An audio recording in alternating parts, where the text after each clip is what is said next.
Have you ever looked at the ocean and felt like it was calling you home? Or stood beneath the stars with a strange longing deep in your soul, something you couldn't quite explain? What if those feelings weren't just imagination, but memories echoing from a time? Before Atlantis, before written history, there was a sacred land known as Lamria. Some call it Mu. Others whisper its name in dreams or meditation. But no matter how it comes to you, Lamria holds a frequency that stirs the deepest parts of who we are. Imagine a civilization built not on war or conquest, but on love, harmony, and divine connection. A place where people lived in alignment with nature, with each other, and with the cosmos. Where technology wasn't wires and machines, but vibration, intention, and sound. Lamria isn't just a myth, it's a spiritual memory, a vibration inside many of us, a calling that lingers without explanation. Today we're diving into the full story of Lamria, where it came from, why it disappeared, and more importantly, what it means for you as a spiritual seeker in this lifetime. This isn't just a history lesson, it's a soul awakening. Stay with me, because by the end of this journey you may remember something your soul has never forgotten. Lamria is one of the most mysterious and fascinating lost civilizations ever spoken of. Its story has been passed down through spiritual teachings, esoteric knowledge, and ancient whispers that seem to transcend time and geography. Many believe Lamria existed long before Atlantis, as a vast continent that stretched across the Pacific Ocean, connecting Asia, Australia, South America, and Africa. The name Lamria first appeared in the 19th century when scientists tried to explain how similar species like lemurs appeared on distant continents. They proposed the idea of a sunken landmass that once connected these areas. Although that theory was dismissed by mainstream science, something deeper remained. Spiritualists and mystics began to speak of Lamria not as a theory, but as a real place that once held an enlightened civilization. For those on a spiritual path, Lamria is far more than a lost land. It represents a time of divine connection, when humanity lived in balance with earth and spirit. It was a paradise where people lived through unity, love, and awareness. They didn't speak with words, but through telepathy, energy, and emotion. Their technology was vibrational. They communicated with plants, animals, and the elements. Every soul lived on purpose, in alignment with the divine flow.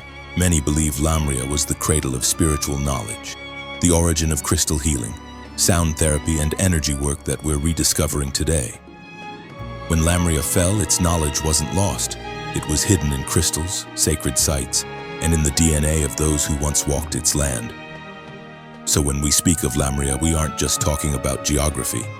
We're talking about a forgotten chapter of human consciousness that still lives in us. And as the earth shifts again, many feel the call to remember Lamria, not as myth, but as truth. Lamria represents the divine feminine energy, unconditional love, emotional intelligence, and intuitive wisdom. While Atlantis symbolized the masculine and technological, Lamria embodied harmony and spiritual depth. It focused not on empire, but on soul evolution. Lamrians lived in pure awareness, their hearts open, their spirits unburdened. They used light and sound to communicate. They healed with intention. They saw each other as divine reflections of Source.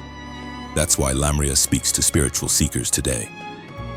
It mirrors the life many of us are longing to return to, one of peace, balance, and connection to the unseen. To remember Lamria is to awaken a frequency inside us. Many who feel drawn to it today are said to be star seeds or soul fragments from that era, returning now to raise the planet's vibration. If you've always felt different, if you feel deeply, if the ocean or stars feel like home, you may be remembering. And when you align with this energy, your spiritual gifts begin to awaken. The purpose of remembering Lamria isn't to escape reality. It's to raise consciousness, to lead with love, and to heal ourselves and the collective. Lamria reminds us that we are sacred, that we carry ancient codes of wisdom, and that those codes are activating now. Lamria was born when Earth's energy was soft and aligned with higher dimensions. The Lamrians were advanced beings from star systems like the Pleiades and Sirius. They came to Earth to anchor light and spread love, creating a civilization of peace and purpose. Their cities were made not of stone, but of light, crystal, and organic form, rising from the earth in harmony. They shifted between dimensions, connected with other realms, and lived in deep unity. There was no war, no hierarchy, only soul groups, each with their purpose: healers, teachers, sound workers, crystal keepers. all lived by intuition and heart. But even paradise faces change. As Earth's vibration shifted, Atlantis began to rise, focused on intellect and power. This imbalance brought tension. The fall of Lamria was gradual. Some say it ended through natural disasters. Others say it was a conscious retreat, with Lamrians returning to inner Earth, the stars, or spiritual planes. Before disappearing, they hid their wisdom in sacred places and DNA. Places like Hawaii, Easter Island, Mount Shasta, and the Andes are believed to be portals, where Lamrian energy still lingers, waiting for those ready to remember. The fall was not the end. It was a transformation. Lamria's soul never died. It went within, waiting for this time of awakening. In a world of chaos, Lamrian wisdom whispers to us. Slow down, return to the heart, remember what is real. Lamrians taught us we are not separate from nature. We are part of it. When we love and honor Earth, she heals us. They believed the heart was the key. They lived by emotion, not logic. By presence, not distraction. By unity, not division. They woke with the sun, honored the moon, planted with the seasons, and listened to the energy of each moment. They saw community not as status, but as soul connection. Every being mattered, every heart held light. And this wisdom reminds us today to look past the noise and remember, we are light. We carry ancient codes in our DNA, memories, gifts, spiritual power.